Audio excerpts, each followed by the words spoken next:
మహిళల కోసం central bank of India ఇప్పుడు మీకు అందిస్తోంది గృహ రుణం. అతి తక్కువ వడ్డీ రేట్లకే ప్రత్యేక సెంటు గృహలక్ష్మి. పూర్తి వివరాలకు వెంటనే సంప్రదించండి 18003030. ఆర్టీసీ బస్సు యాక్సిడెంట్ చాలా దురదృష్టకరం. సుమారు 8 మంది ప్రాణాలు కోల్పోవడం జరిగింది.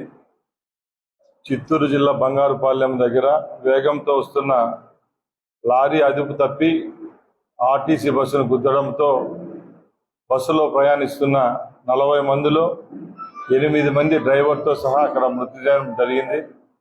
తక్షణమే ఎప్పుడూ లేని విధంగా రాష్ట్ర ప్రభుత్వం మా ముఖ్యమంత్రి వారి ఆదేశాలతో ఏపీఎస్ఆర్టీసీ అలాగే ట్రాన్స్పోర్ట్ యాజమాన్యం అక్కడికి వెళ్ళి క్షతగాత్రులు ఎవరైతే ఉన్నారో వాళ్ళందరినీ తక్షణమే చికిత్స కోసం చిత్తూరు హాస్పిటల్కు అలాగే తిరుపతికి పంపించడం జరిగింది.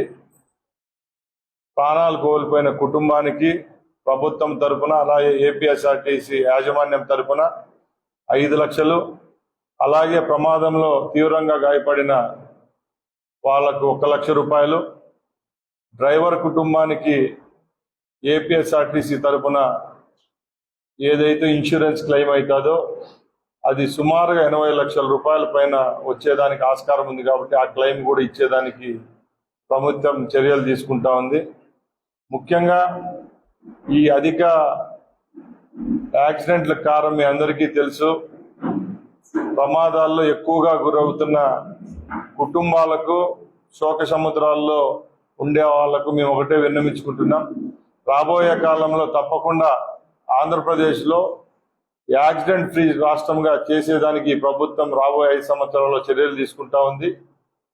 ముఖ్యంగా ఎక్కడైతే బ్లాక్ స్పాట్స్ ఉంటాయో అవన్నీ మేము రేపు వేసే టాస్క్ ఫోర్స్ ద్వారా టోటల్ రాష్ట్రంలో 175 నియోజకవర్గాల్లో గత 20 సంవత్సరాల నుంచి అధికంగా ప్రమాదాలు జరిగిన చోట్లు ఏవైతే ఉన్నాయో దానిలను బ్లాక్ స్పాట్స్ గా గుర్తించి అక్కడ ఏ విధమైన చర్యలు తీసుకుంటే ప్రమాదాల నివారణకు ఆస్కారం ఉంటుందో ఆ చర్యలన్నీ చేపట్టేదానికి కూడా రాష్ట్ర రవాణా శాఖ సిద్ధంగా ఉందని తెలియజేసుకుంటున్నాం.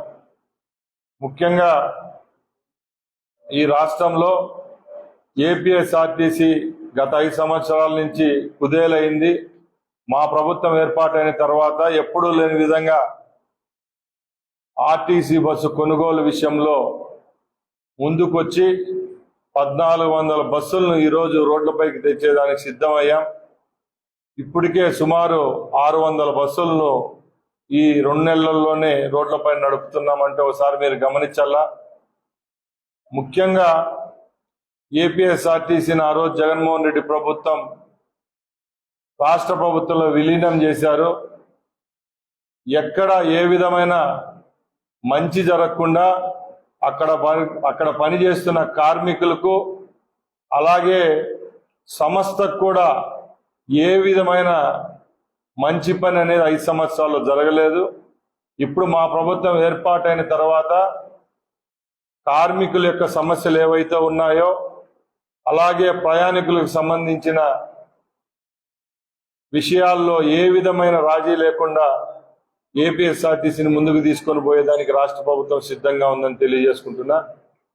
ముఖ్యంగా ముఖ్యమంత్రి గారు ఒకటే చెప్పారు, రేపు రాష్ట్రంలో రాబోయే బస్సులన్నీ ఈ దేశానికే తలమానికంగా అన్ని గ్రీన్ ఫ్రీగా ఎకో ఫ్రెండ్లీగా ఎలక్ట్రికల్ బస్సులు కూడా కొనేదానికి చర్యలు తీసుకుంటున్నామని మీకు తెలియజేసుకుంటున్నా. అలాగే ముఖ్యంగా అందరి మధ్యలో ఒకటి ఉంది, తెలుగుదేశం, బీజేపీ, జనసేన పార్టీ ఆ రోజు మేనిఫెస్టోలో మహిళామూర్తులు ఎవరైతే ఉన్నారో ఈ రాష్ట్రంలో ప్రతి ఒక్కరికి ఉచిత బస్సు సౌకర్యం కల్పిస్తామని చెప్పాం. అది కూడా అతి త్వరలోనే తూచా తప్పకుండా మన పొరుగు రాష్ట్రాలు ఏవైతే ఉన్నాయో ఆ రాష్ట్రాలను మించి ఇక్కడ మహిళామణులు ఎవరైతే భారీ మెజార్టీతో ఈ రాష్ట్రంలో మాకు పట్టం కట్టారో వాళ్ళందరికీ రుణం తీర్చుకునే విధంగా ఫ్రీ బస్ సౌకర్యం కూడా అతి త్వరలో అందించేదానికి రాష్ట్ర ప్రభుత్వం సిద్ధంగా ఉందని తెలియజేసుకుంటున్నాం. చివరిగా తెలుగుదేశం పార్టీ అధికారంలోకి వచ్చి 3 నెలలు అయింది. మీరందరూ గమనిస్తా ఉన్నారు. ఏవైతే మేనిఫెస్టోలో చెప్పామో అవన్నీ చేస్తా వస్తున్నాం. గత 2 రోజుల నుంచి మాజీ ముఖ్యమంత్రి జగన్మోహన్ రెడ్డి గారు మతి స్థిమితం ఉందో లేకుండా మాకు అర్థం కావడంలే, ఎక్కడంటే అక్కడ ఈ ప్రభుత్వానిపై అవాకులు చవాకులు పేలుతా ఉన్నాడు. ఆయన 5 సంవత్సరాల్లో చేయలేంది ఈ 3 నెలల్లోనే చేసి చూపించాం. సుమారు 65 లక్షల మంది లబ్ధిదారులకు 4,000 రూపాయలు పెన్షన్ పెంచిన ఘనత కూడా మా ముఖ్యమంత్రిది, ప్రభుత్వాన్ని అని మేము తెలియజేసుకుంటున్నాం. అలాగే భారతదేశంలో స్వాతంత్రం వచ్చిన తర్వాత ఎక్కడ చూసినా కులాలు మతాలు అని చెప్పి అనుకునేవాళ్ళు. మా ప్రభుత్వం ఏర్పాటైన తర్వాత ముఖ్యమంత్రి గారు ఎప్పుడూ లేని విధంగా స్కిల్ సెన్సెస్ అనే పద్ధతిని తీసుకొని వచ్చి ఈ రాష్ట్రంలో ఎవరైతే నైపుణ్యతతో ఉండి చదువే కాకుండా చేతి వృత్తుల వారికైతేనే అందరికీ పని కల్పించేదానికి స్కిల్ సెన్సెస్ కూడా తీవడం జరుగుతూ ఉంది. అలాగే లక్షలాది మంది పేదవాళ్లకు 5 సంవత్సరాలు కూడు లేకుండా చేసిన జగన్మోహన్ రెడ్డి 2014 నుంచి 19 వరకు పరిపాలిస్తే గత 15 రోజుల ముందు ఎప్పుడూ లేని విధంగా 100 అన్నా క్యాంటీన్లు తెరిచి పేదవాడికి ఆకలి తీర్చే పద్ధతిలో మా ప్రభుత్వం ముందుకెళ్తా ఉంది. అలాగే ఏవైతే హామీలు మేము ఎలక్షన్స్ ముందు మా కూటమి ప్రభుత్వం ఇచ్చిందో అవన్నీ రాబోయే కాలంలో సక్రమంగా ప్రజలకు అందే విధంగా చర్యలు తీసుకుంటాం.